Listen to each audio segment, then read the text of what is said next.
This is our other daughter. She cleans houses for a living, my mother told the groom's family, smiling like she was apologizing for a stain on the tablecloth. My father nodded, added, "We've given up on her." 32 guests heard it. I heard it louder than all of them. What my mother didn't know, what she never once bothered to ask, was that cleaning houses had turned into a company spanning 14 states. And the woman sitting directly across from me, the groom's mother, I was about to say something that would drain every last drop of color from my mother's face. Before I go on, if this story speaks to you, I'd appreciate a like and subscribe. And drop a comment. Where are you watching from right now, and what time is it there? I'm Morgan. I'm 32, and this is the night I stopped asking my family to see me. Let me take you back to a Saturday evening in September, the night of my sister Lauren's engagement dinner. Now, I was 3 years old when Janet and Richard Meadows brought me home. Ridgewood, Indiana. Population 4,000, one traffic light, and a whole lot of opinions about other people's business. For the first 4 years, I was the miracle. The little girl the Meadows family chose. Pastor Collins mentioned it every Thanksgiving. Neighbors baked casseroles. Janet carried me on her hip at church like a living badge of generosity. Then Lauren was born. I remember the exact week things shifted. And not because anyone said anything cruel, not yet, but because the house rearranged itself around her. My bedroom moved to the converted attic. My drawings came off the refrigerator to make room for Lauren's hospital bracelet, framed in pink. My car seat went to the garage. By the time I was 10, the narrative had solidified. Lauren was the dancer, the honor student, the one Janet described to neighbors as our girl. I was the other one. The project. The charity case they kept feeding. "Whoosh, we tried our best with Morgan," Janet would say at the mailbox, loud enough for Mrs. Patterson next door to hear. "Some things just aren't in the blood." She said it like she was talking about a stain she couldn't lift. Richard never corrected her, not once. He'd sit in his recliner, turn a page of the newspaper, and let the silence do his talking. That silence was louder than anything Janet ever said, because Janet's cruelty came with a smile. Richard's came with permission. And I learned early, in this house, love had a guest list, and my name was never on it. But there was one thing Janet Meadows never bothered to learn about me, and that one thing would eventually change everything. I graduated from Ridgewood High on a Tuesday. Janet didn't come. Lauren had a dance recital the same afternoon, 2 towns over. Richard said he'd try to make it. He didn't. I packed 2 duffel bags that night and moved into a studio apartment above a laundromat in Greenfield. At 18 years old, $400 in a savings account I'd built from babysitting since I was 13. I enrolled in community college, night classes. During the day, I cleaned houses. It wasn't glamorous. It was toilets and baseboards and oven grease and strangers' hair and shower drains. But it was mine. Every dollar I earned on my knees, literally. And nobody could tell me I didn't deserve it. Janet told her friends at church, "Lauren starts at IU next month." Morgan chose a different path. She said different the way people say terminal. I called home on Sundays. Janet was always busy. Richard didn't pick up. When I got my first business license, a real one, framed, my name printed in black ink, I took a photo and texted it to Janet. She replied, "Cute. One word, no period, no follow-up." I almost quit that week, almost drove back to Ridgewood, walked into that house and begged them to just see me. Just once. But then Grace Whitfield happened. She was 74, lived alone on Maple Court, and she was my very first client. One afternoon, while I was scrubbing her kitchen tile, she set down a glass of sweet tea and said, "Honey, you clean better than any company I've ever hired. You should expand." That was the seed, planted by a stranger, watered by every year my family refused to look. 14 years later, I got the invitation. Cream-colored cardstock, gold foil lettering. Lauren Meadows and Kevin Holloway. Engagement dinner. Millbrook Grill. Saturday, September 14th, 6 o'clock. I was still reading it when my phone buzzed. Janet. "Morgan, we need to talk about Saturday." I could already hear it, the stage directions. "The Holloways are very well respected," she said. "Kevin's mother runs some kind of company. Big money people. I don't want you to, draw attention." "Draw attention how?" "Just don't bring up your work, okay? The cleaning thing. It's not the kind of impression we need." I held the phone away from my face for 3 seconds. Breathed. "You don't want me to mention my job. I want you to blend in. That's all I ask. Blend in. That was always the instruction. Not be yourself. Not we're proud of you. Just disappear politely. I almost said no. Almost deleted the invitation and spent Saturday night reviewing quarterly reports at my kitchen table. That would have been easier, safer. But then Lauren called. Bed separately, quietly, the way she always did when Janet wasn't in the room. Hey sis, I really want you there. Please come. She sounded like the 4-year-old who used to crawl into my attic bed during thunderstorms, before Janet taught her that needing me was weakness. I'll be there, I said. Saturday evening, I stood outside Millbrook Grill at 6:47 p.m. I straightened my blouse, checked my reflection in the window, took one breath. I had no idea that Diane Holloway would be inside, and I had no idea what she would recognize. And I had no idea that within 2 hours, every person in my family would wish I had never walked through that door. Millbrook Grill was the nicest restaurant in Ridgewood, which meant white tablecloths, candles in mason jars, and a wine list that went up to $40. For this town, that was black tie. The private dining room held about 30 people. Long rectangular table in the center, a smaller round table tucked near the window for overflow. I have fresh flowers, soft jazz through a ceiling speaker. I walked in on time, hair pinned up, navy dress, modest neckline. I looked professional. I looked like someone who belonged. Janet didn't greet me. She was mid-conversation with a woman I didn't recognize, hand on the woman's arm, laughing too loudly. When she saw me, her expression didn't change. It just paused. Oh, you made it. There's a spot over there. She tilted her chin toward the round table. The main table's full. I glanced at the long table, counted the chairs. There was one empty, right next to Lauren.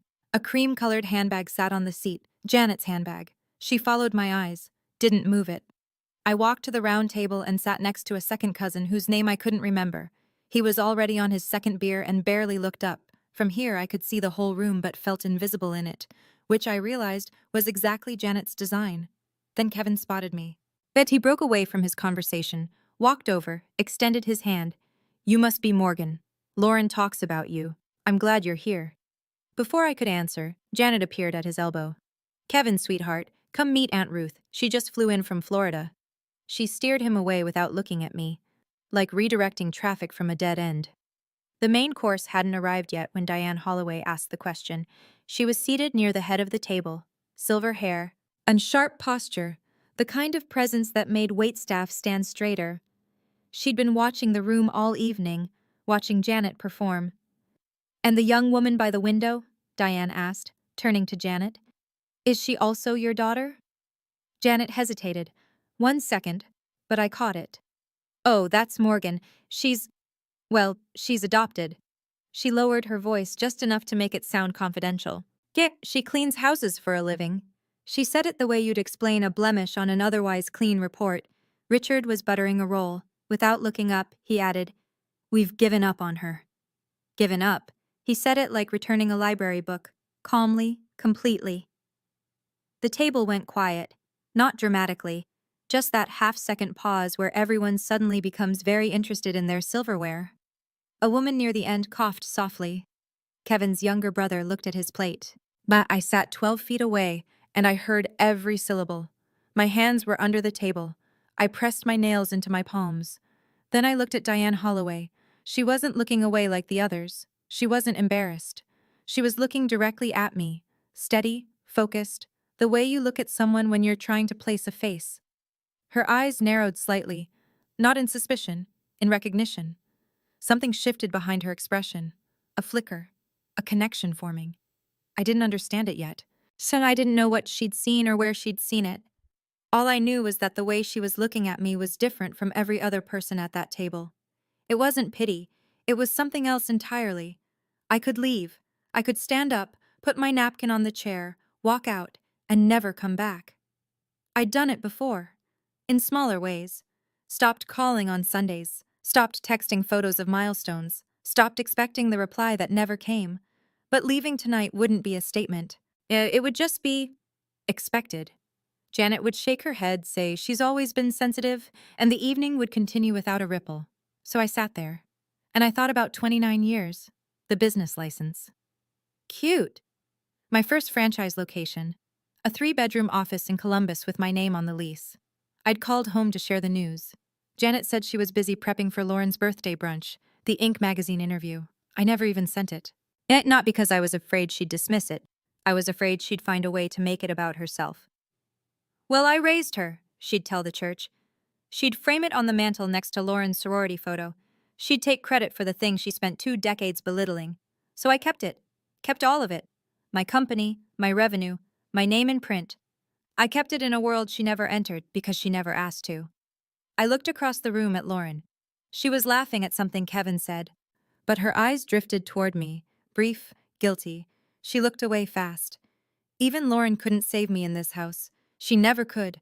But tonight wasn't about being saved. Tonight, for the first time, I wanted to know if I was strong enough to sit in the room where I'd always been erased, and not collapse. I picked up my water glass, took a sip, stayed. I wonder, why did I keep going back to that table? Have you ever kept showing up somewhere you knew you'd be treated like you didn't matter? Why do you think we do that? I'd love to hear your thoughts. Share them in the comments. Janet was 3 glasses of Chardonnay in and performing for the Holloways like her life depended on it. She leaned toward Diane, gesturing with her fork. We tried everything with Morgan, piano lessons, ballet, church camp one summer. Nothing stuck. Pam Driscoll, Janet's closest friend, seated 2 chairs down, laughed on cue. Well, at least she knows hard work. Janet tilted her head. Hard work? She scrubs toilets, Pam. More laughter. Quiet, polite, the kind that sounds like permission. I sat at my small table, napkin twisted in my lap, and listened to my mother narrate my failure to a room full of people who didn't know me. Each sentence was a brick. She was building a wall between me and respectability, right there in public, and she was smiling while she did it. Diane Holloway did not laugh. I noticed. She set her wine glass down, carefully, deliberately, and folded her hands. Us residential cleaning? Diane said. Her voice was even, casual, but something underneath it was pointed. Do you know which company she works for? Janet waved a hand. Some outfit, I don't keep track. You don't know the name? It's not exactly worth knowing. Diane held Janet's gaze for 1 beat longer than comfortable. Then she turned toward me. Not all the way, just a quarter turn, enough that I saw her profile shift. She was studying me. The way you study a painting you've seen in a magazine and are now seeing in person for the first time. I didn't know why. Not yet. But the air at the table had changed. Something had snagged in Diane Holloway's memory, and she was pulling at the thread. Janet didn't notice. She never noticed anything that wasn't about Lauren. The appetizers were being cleared when Janet turned the spotlight on me. She twisted in her chair, as that sugary voice she used when she wanted to seem generous in front of company. Morgan, honey, why don't you tell everyone what you're doing these days? I'm sure they'd love to hear. The room shifted. 30 sets of eyes found me. A fork clinked against a plate. The jazz from the speaker suddenly felt very loud. I set down my water glass. I run a residential cleaning company, I said. Flat, simple, no embellishment. Janet smiled at Diane. See? She says run. That's generous. A few chuckles around the table, soft ones, the kind people make when they're not sure if they're supposed to laugh, but don't want to be rude. Richard shook his head slowly, a sigh that carried the weight of practiced disappointment. Don't push her, Diane. She's doing her best. He paused, took a sip of his bourbon. Her best. The repetition landed like a slap. Her best, as though my best was something to mourn. And I pressed my thumbnail into my palm under the table, felt the sting, kept my face still. And then I noticed Diane. She'd placed her napkin beside her plate. Her fingers rested flat on the tablecloth, the way someone does when they're about to stand, or about to speak, or about to change the temperature of the entire room. She was looking at me, not the way the others looked, with second-hand embarrassment or polite avoidance. Like she was looking at me the way someone looks when a name is on the tip of their tongue. Like she was one detail away from placing exactly where she'd seen my face before. It was Lauren who broke first. Barely. Mom. Her voice was small, almost a whisper. Maybe we don't need to. Janet turned to her daughter with the speed of someone who's been challenged in her own home. Her smile didn't waver, but her eyes sharpened. I'm telling the truth, Lauren. What's there to hide? Lauren looked at her plate, pressed her lips together, sat back. 28 years of training, That's how long Janet had spent teaching Lauren that silence was loyalty. And right now, loyalty meant letting our mother dismantle me in front of 30 people without interference. I didn't blame Lauren, not entirely. I'd watched her grow up in that house. I knew the cost of speaking out, the silent treatment, the guilt, at the way Janet could make you feel like the villain for pointing out she was being cruel. Lauren survived the same house I did. She just survived it from the other side of the door. Kevin shifted in his seat. He glanced at his mother, Diane. And I saw something pass between them. A look I didn't fully understand. Diane was tapping her index finger against the tablecloth, lightly, rhythmically, a private metronome. Kevin leaned in. Mom, you okay? Diane didn't turn to him, yet her eyes were still on me. Fine, she said. I'm just trying to remember something. She said it quietly, almost to herself. Kevin knew his mother. I could see it in the way he sat back, not dismissing her, but recognizing the signal. Whatever Diane Holloway was working through, he knew better than to interrupt it. The main course arrived, plates were set down, conversations resumed. But Diane didn't touch her food. She was somewhere else. Somewhere in her memory, a door was opening. As it happened between the entree and the bread basket, Diane set her fork down, turned toward me, fully this time, and asked the question that would unravel everything. Morgan, what's the name of your company? The table didn't stop talking. It wasn't a dramatic moment. Not yet. Just a polite question from the groom's mother to the bride's sister. Ordinary on the surface. Janet answered before I could.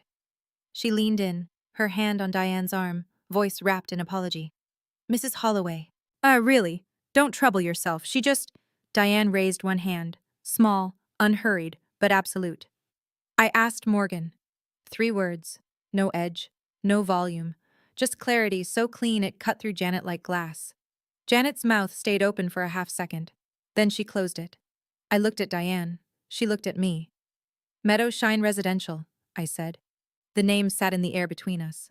Diane's expression changed. Not dramatically. She wasn't a dramatic woman, but her eyes widened by a fraction. Her chin tilted, and she repeated the name, quietly, like tasting a word she already knew. Meadow Shine. She said it twice. The second time slower. Kevin looked at his mother. He'd been watching her all evening. The tapping finger, the distracted gaze, the way she'd been circling something without landing on it. Now she was landing. Mom, he said again. What is it? Diane didn't answer him. She reached for her wineglass, took a slow sip, and set it down without drinking. But her eyes hadn't left mine. She knew something. I could feel it. I just didn't know what yet. And neither, for the first time in her life, did Janet. Diane excused herself from the table. If you'll pardon me for just a moment. She folded her napkin, stood, and walked toward the hallway that led to the restrooms. Calm, measured, the way she did everything. Kevin half stood. Mom? 1 minute, sweetheart. I watched her go. From my seat by the window, and I had a clear line of sight through the glass partition to the corridor. Diane stopped halfway down the hall, pulled her phone from her clutch, and began scrolling. She wasn't checking messages. She was searching for something. Back at the main table, Janet had already filled the gap. She turned to Pam and another friend, voice low but not low enough. Thank God the Holloways are gracious people. Nobody's paying attention to, you know, a small tilt of her head in my direction. And I didn't react. I'd stopped reacting to Janet's narration of my irrelevance years ago. Instead, I kept my eyes on the hallway. Diane had stopped scrolling. Her thumb was still on the screen, but she wasn't moving it. She was reading. Then her hand came up, slowly, and touched her lips. And she smiled. Not a social smile, not a polite one. It was the smile of someone who just confirmed something they'd been suspecting all evening. She looked up from the phone and glanced toward the dining room. Through the glass, her eyes found me. And this time, the recognition was complete. Then she looked at Janet, then back at me. She slid the phone into her clutch, straightened her jacket, and walked back to the table. Her posture was different now, straighter, more deliberate. Like someone who'd just been handed a card she intended to play. Something was about to change. I could feel it in the way the air thinned. Janet stood up, tapped a butter knife against her wineglass. The room quieted. I'd like to say a few words. She pressed her hand to her chest. the gesture she used in church when she wanted people to know she was being sincere. First, I want to thank the Holloway family for welcoming our Lauren with such warmth. Kevin, you are exactly the kind of man we prayed for. Kevin smiled politely. Diane did not. I want to thank my husband Richard for being my partner through it all. Every sacrifice, every late night, we built this family together. She paused, looked around the room with glistening eyes. And Lauren, sweetheart, you are our pride, our only pride. Everything we worked for sits right here, in this moment, watching you begin your life. Our only pride. She said it while I was sitting 12 feet away. She didn't glance at me, not even the peripheral kind of acknowledgement you'd give a coat rack. Our family isn't perfect, Janet continued, her voice softening to that rehearsed tremble she'd mastered. We've had our challenges. Now she looked at me, just long enough for the room to understand exactly who the challenge was. But tonight is about Lauren. A few guests clapped, awkward, thin applause, the kind that fills silence because silence would be worse. Richard raised his glass. Pam said, "Hear, hear." I sat still. My face was neutral. My chest was not. Then from the head of the table, a chair pushed back. Diane Holloway stood. She smoothed the front of her jacket, placed both hands on the table. "I'd also like to say a few words," she said. And the room turned. But before Diane could speak, a man seated near the middle of the table, one of Kevin's uncles, gray beard, kind face, leaned forward and looked at me. "Morgan, right? So how's the cleaning business going? You run your own crew?" It was a genuine question. He was trying to include me. The one person at the table who saw a girl sitting alone and thought, "That's not right." Janet laughed before I could answer. "Business." She pressed her hand to her sternum. "Let's not get carried away. It's a van and some buckets." The uncle's smile faded. He looked down. Richard set his glass down and spoke without lifting his eyes. "Don't push her. She's done her best." A pause, a sip. Her best. For someone like her. Someone like her. Somewhere at the table, a woman inhaled sharply. Silverware stopped moving. I felt the heat climb from my sternum to my throat. Not anger. Something older. The accumulated weight of every dismissed achievement, every unreturned call, every time I was introduced as the family's footnote. But I didn't fold. I placed both hands on the table, flat, steady, and I looked at my mother. "Have you ever asked me what my company does?" Janet blinked. "Excuse me? In 14 years, have you once asked?" "I don't need to ask." Her chin lifted. "Oh, I know. You know nothing." 2 words. Quiet. Final. The table went dead silent. Not the polite kind. The kind where no one breathes because they're afraid they'll miss what comes next. Janet's mouth opened. Nothing came out. And at the head of the table, Diane Holloway set her napkin down for the last time. "Now," she said, "I'd like to say those few words." Diane stood with the kind of stillness that made movement feel unnecessary. She didn't adjust her jacket or clear her throat. That she simply waited until every set of eyes in the room found her, which took about 3 seconds. "Janet," she began, "I've listened politely all evening. I've watched you introduce your guests, give your speech, and share your version of your family. That is your right." Janet's smile tightened. "Thank you, Mrs. Holloway. But I cannot sit quietly while you speak about this young woman the way you have." Diane's voice didn't rise. It lowered, and that was worse. "Ma, not when I know what I know." The room tilted. Janet's smile cracked at the edges.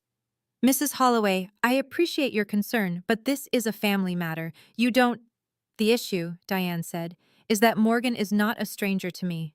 She let that sentence sit. Kevin's uncle leaned back. Lauren's hand found Kevin's under the table. Pam Driscoll put her wine down. Richard stopped chewing. Janet shook her head slowly. You know Morgan?" Diane turned to me. Her expression was warm, but controlled. The expression of someone who understood exactly what she was about to do and had decided it was necessary. "Wait," she said, half to herself, half to the room. "You're the woman who—" She stopped. The silence that followed wasn't the polite kind from before. This silence had weight. It pressed against the walls and the windows and the ceiling. It pressed against Janet Meadows' chest. Janet's face went white, not pink, not flushed, white. The color of someone watching a door open that they thought was locked forever. And Diane Holloway was about to walk right through it. Morgan Meadows, Diane said. Meadowshine Residential. She paused, not for drama, but for precision. She was a woman who said things once and meant them permanently. I read an article about you in Inc. magazine last year, feature piece, 30 under 40, franchise founders edition. The room didn't gasp. It did something worse. It froze. As 30 people suspended between their salad forks and their assumptions. Janet let out a short breath. What? Diane continued, her voice measured and unhurried. Your daughter owns and operates a residential cleaning franchise. 14 states, 87 employees at last count. She tilted her head, as if recalling a specific paragraph. Annual revenue. If the article was accurate, approximately $2.8 million. Someone at the far end of the table whispered, Million? Janet gripped the edge of the tablecloth. That's not... She couldn't... She did. Diane folded her hands in front of her. And I should know, because I'm one of her investors. The sound that followed was not silence, but it was the opposite. The sound of 30 people recalculating everything they thought they knew about the woman sitting at the overflow table next to a second cousin with a beer. Richard set his bourbon down too hard. The glass hit the plate rim and tipped. Amber liquid spread across the white linen in a slow, dark bloom. He didn't move to stop it. He just stared at me like I'd walked in speaking a language he didn't know existed. Lauren's hand went to her mouth. Then Kevin's younger brother let out a low whistle and immediately tried to cover it with a cough. Janet sat down, though she was already seated. Her body just sank, like the scaffolding holding her up had been quietly removed. Diane sat back down. She didn't rush. She addressed the room the way she might address a board meeting, factual, composed, without malice. I manage a portfolio of luxury rental properties across the Midwest, she said. 2 years ago, and I needed a reliable residential cleaning partner for our units. Standardized quality, scalable, professional. I found an article about a company that had grown from a single operator to a multi-state franchise in under a decade. She looked at me. That company was Meadowshine. That founder was Morgan. She paused to let the information settle, then continued. I reached out. We met. I was impressed. Not just with the business, but with the person behind it. I invested. We've been working together since. Then she added almost gently, I had no idea she was your daughter, Janet. In fact, Diane's voice softened by a shade. She never once mentioned her family. That sentence did more damage than the revenue number. I could see it land across the table, the quiet understanding that I hadn't been hiding my success from my family. I simply had no family to share it with. Janet's voice came out cracked. Morgan, why didn't you tell us? I looked at her. At the woman who'd spent 29 years turning away, who replied cute to the first real thing I ever built, who placed her handbag on the empty chair beside Lauren so I couldn't sit there. You never asked. 3 words, the shortest sentence I said all night, and the heaviest. Kevin nodded slowly, not in agreement with anyone, just processing. Lauren sat motionless, tears sliding down her cheeks. Not jealousy. As something worse. The slow dawning recognition that she'd been standing on a stage her mother had built by tearing me down. It happened like a tide turning. 1 person, then 2, then the whole room. Kevin's uncle, the one who'd asked about my business, turned his chair toward me. 14 states? How'd you manage that? The woman beside him leaned in. How many employees again? 87, I said. Full-time? Most of them. Yes. A man I hadn't been introduced to, someone from Kevin's side, looked over. Residential only, or do you do commercial? Just like that, I was no longer the footnote. I was the story. Janet saw it happening. I watched her face cycle through 3 expressions in 5 seconds. Shock, calculation, recovery. She straightened up, pressed her palms flat on the table, and smiled.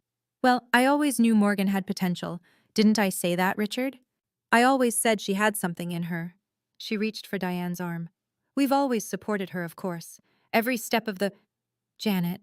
Diane's voice was quiet, almost kind, which made it worse. 2 minutes ago, you told this table your daughter's business was a van and some buckets. She let the silence do its work. Everyone in this room heard it. The room didn't move. The jazz from the ceiling speaker played a soft piano bridge that no one listened to. To Pam Driscoll, Janet's closest friend, the woman who'd laughed at every joke tonight, slowly slid her chair 6 inches away from Janet. The wooden legs scraped against the floor. In the silence, It sounded like a door closing.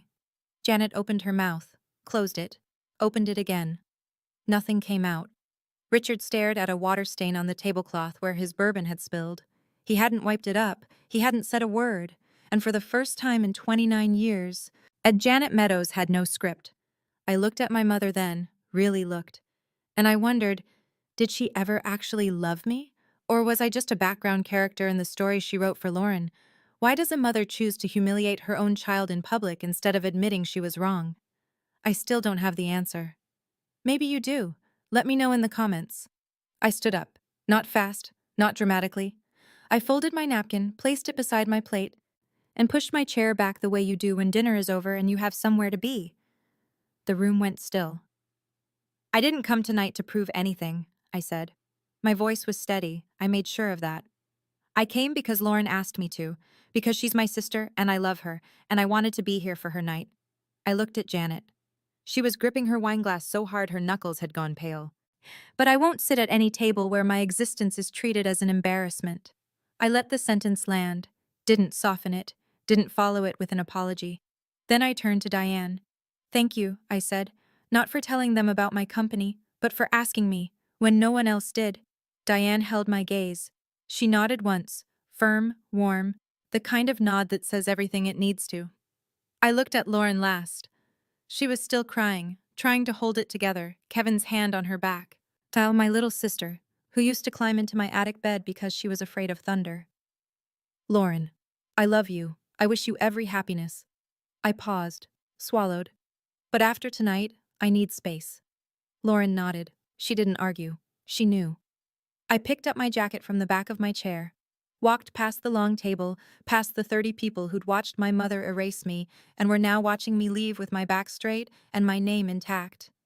I didn't slam the door, I didn't run, and I didn't look back. The parking lot was cool and quiet.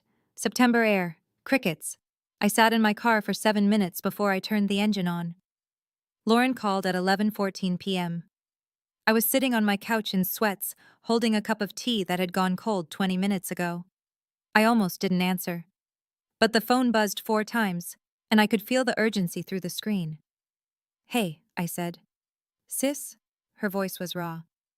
I need to tell you what happened after you left, she told me. And after I walked out, Janet tried to recover. She's always been dramatic. You know how it is with... She gestured vaguely toward the door. Nobody responded. Nobody laughed. Nobody nodded. Diane turned to Kevin and said quietly, "We'll talk at home." Her tone wasn't angry. It was cold, which, as Lauren put it, was somehow worse.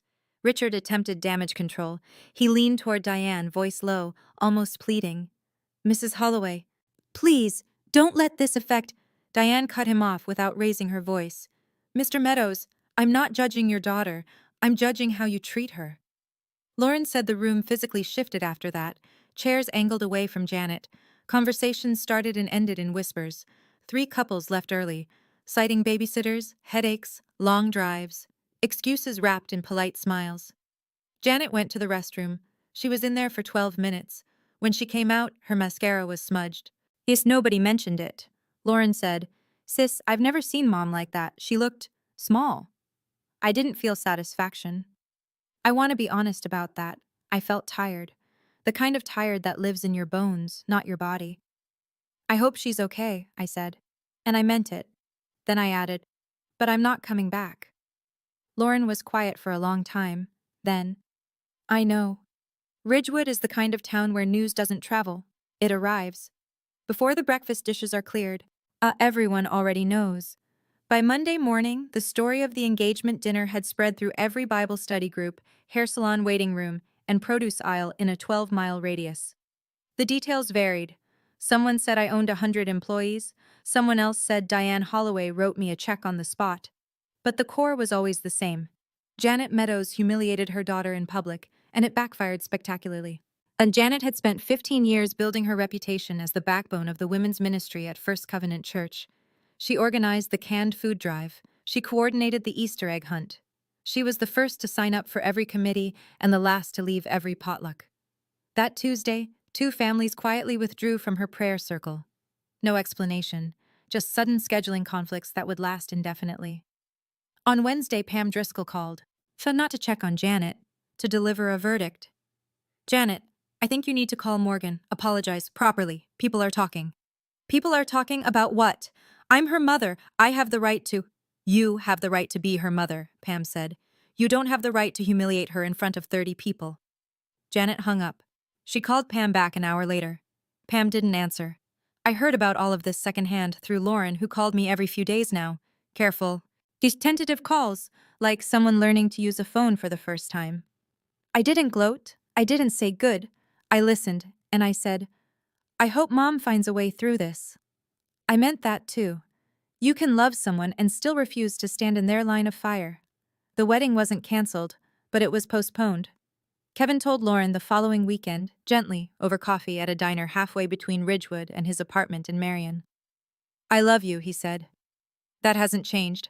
But I need to understand your family better before I marry into it. Lauren didn't fight him. She cried, but she didn't argue, which, for someone raised by Janet Meadows, was an act of extraordinary courage. Kevin proposed a condition: family counseling. A neutral therapist, 6 sessions minimum, before they set a new date. He wanted to understand the dynamics he'd just witnessed. He wanted to make sure they wouldn't repeat themselves. I'm not asking you to choose between me and your parents, he said. I'm asking you to see what I saw. Lauren agreed. Diane, meanwhile, had her own conversation with Kevin, over the phone, the night after the dinner. I'm not opposed to Lauren, she told him. She seems like a good person, but the way that family operates, if they do this to their own daughter in public without blinking, what would they do to a daughter-in-law? Kevin didn't have an answer. That was the point. When Janet heard the wedding was delayed, she didn't call Lauren. She called Richard. This is Morgan's fault, she said. She ruined the whole evening. She always has to make it about herself. Richard said nothing. He was learning that his silence, the one that had protected him for 30 years, now worked against him. Because silence, it turns out, is only comfortable when nobody is listening. And now, for the first time, everyone was. And Janet spent the next 6 months blaming me for a problem she'd set in motion 29 years ago. Some habits don't break easily, even when they should. Diane and I met for coffee the following Thursday. Her choice. A quiet bakery in Marion, away from Ridgewood, away from the noise. She ordered a black coffee. I ordered the same. She looked at me across the small wooden table and said something I didn't expect. I owe you an apology. I shook my head. You told the truth. I told the truth publicly, without asking your permission first. She wrapped both hands around her mug. I should have pulled you aside, given you the choice. Instead, I reacted to your mother's behavior and, well, I made a decision on your behalf. I let that sit for a moment. Then I said, if you'd asked me beforehand, I probably would have said, don't bother. I've spent my whole life not correcting people about me. And how has that worked out? I almost smiled.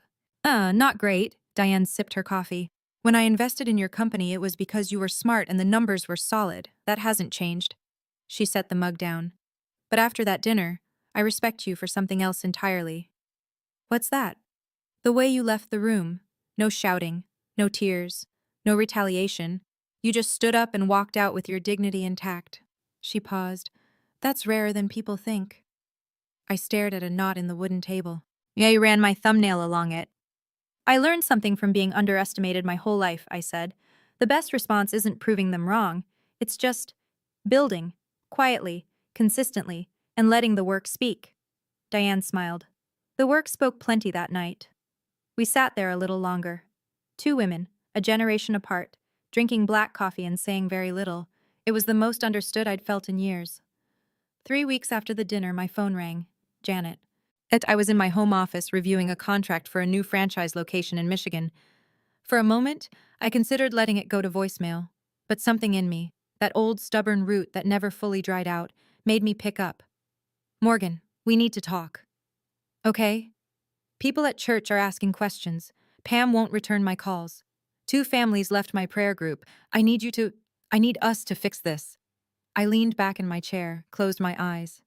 You're calling because people are asking, not because you think you did something wrong. I didn't do anything wrong. I was honest.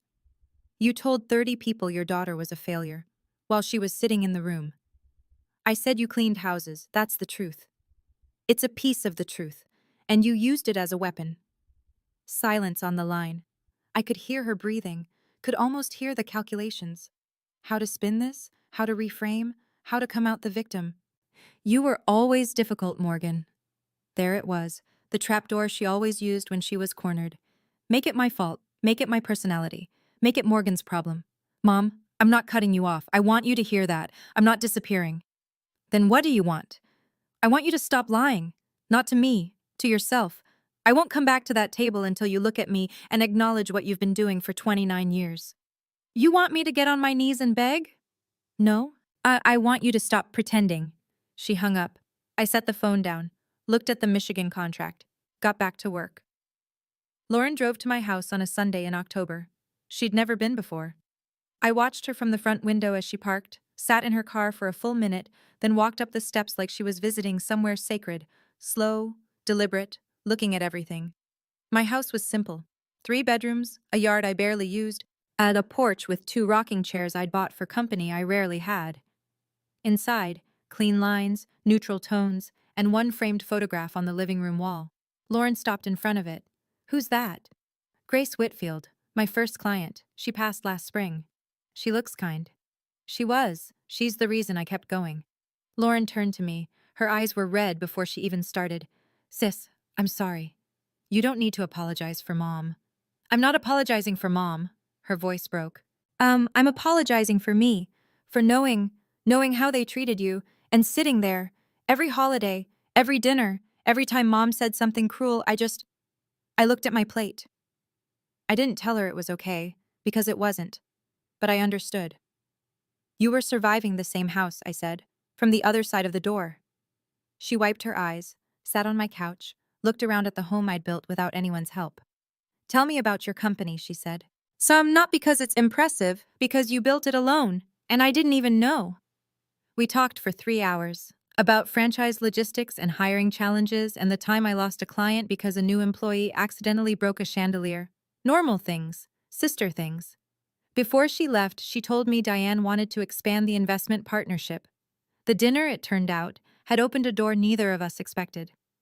From the wreckage, Lauren said. Something good. I hugged her at the door. It's not too late to start.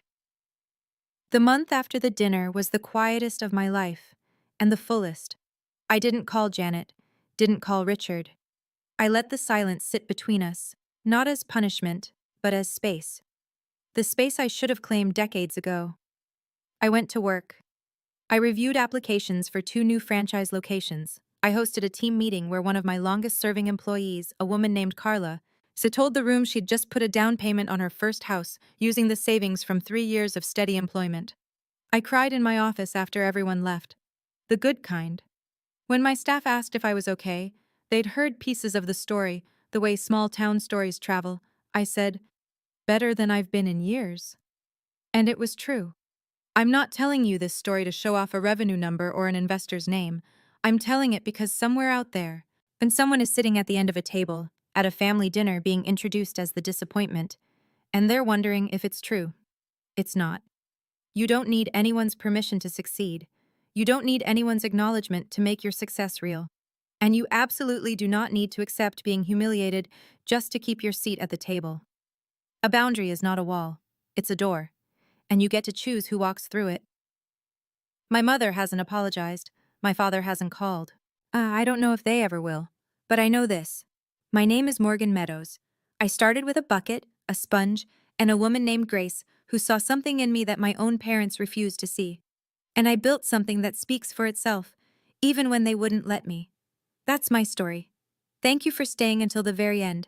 It means more than you know.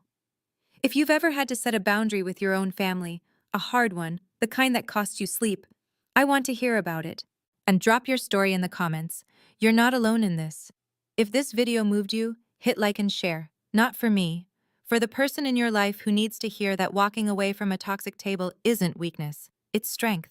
And if you want to hear another story like this one, there's a link in the description. I think you'll connect with it. I'll see you there.